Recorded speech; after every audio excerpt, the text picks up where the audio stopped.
This week's Bible study is again on the theme of wisdom from the book of Proverbs. And this time we're going to look at some verses from Proverbs 8. And we're going to read verses 8 to 14 and then 17 to 21. All the words of my mouth are just. None of them is crooked or perverse. To the discerning, all of them are right. They are upright to those who have found knowledge. Choose my instruction instead of silver, knowledge rather than choice gold.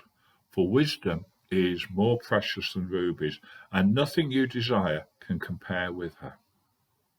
I, wisdom, dwell together with prudence. I possess knowledge and discretion. To fear the Lord is to hate evil. I hate pride and arrogance, evil behavior and perverse speech. Counsel and sound judgment are mine. I have insight. I have power. I love those who love me, and those who seek me find me. With me are riches and honor, enduring wealth and prosperity. My fruit is better than fine gold. What I yield surpasses choice silver. I walk in the way of righteousness, along the paths of justice, bestowing a rich inheritance on those who love me, and making their treasuries full. Wisdom was highly valued in the ancient Israel and in other nations that surrounded them. Most nations had wise men. Indeed, we have wise men in the nativity stories who come to visit Jesus. These wise people generally held a rank in government because of their skill. The Old Testament actually mentions women as well, which is really, given the culture, quite exceptional. So these people who filled these positions were considered exceptional in wisdom. Wisdom that's in the book of Proverbs, though, is not limited to a specialized class of people. It is intended for everyone to live by and for everyone to practice, by instructing us how to act, speak, and respond in a wide variety of situations. In Proverbs 8, the writer describes wisdom again as a woman. And indeed, this has provoked years and years of controversy. Some writers, indeed some contemporary feminists, have claimed that this chapter is a description of an Israelite or pagan goddess. But this idea contradicts the whole monotheism of the Old Testament and the instruction that to fear the Lord is the beginning of wisdom rather than any goddess.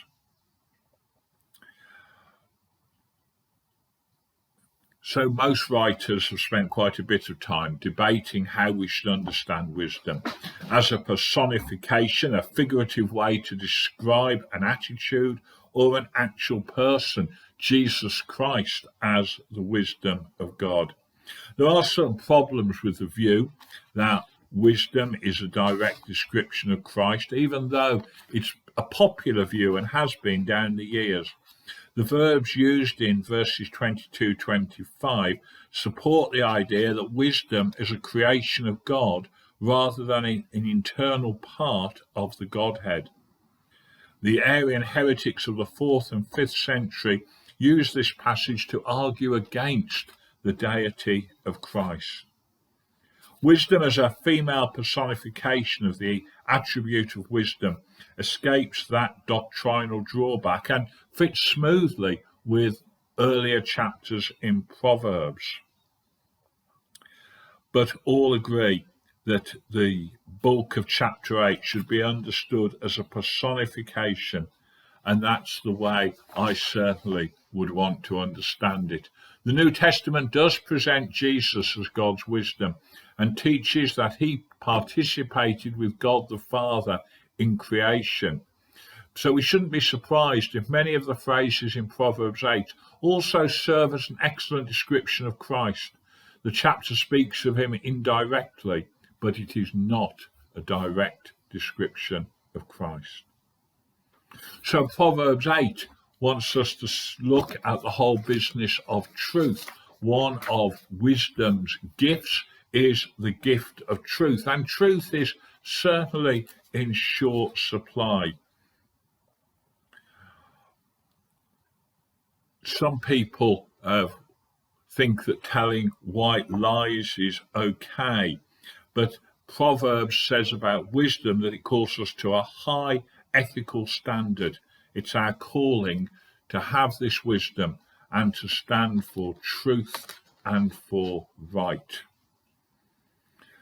He moves on in verse 12 to talk about how wisdom lives with a family of other virtues.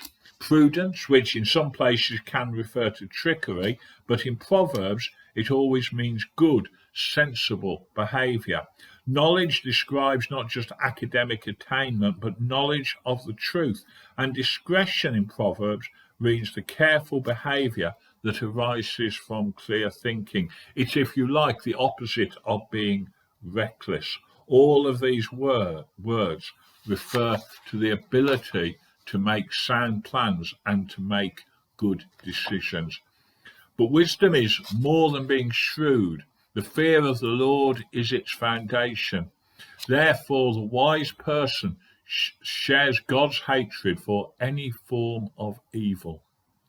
Knowledge alone can inflate our ego, but wisdom hates pride and arrogance. Why does it hate those things? Because those things interfere in our relationship with the Lord.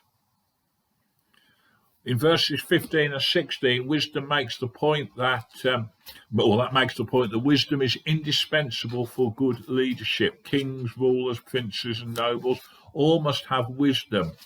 And the same argument, I think, could be made about all of us in our own homes, in our own families, in our working lives. Wherever we have responsibility, we need the wisdom of God.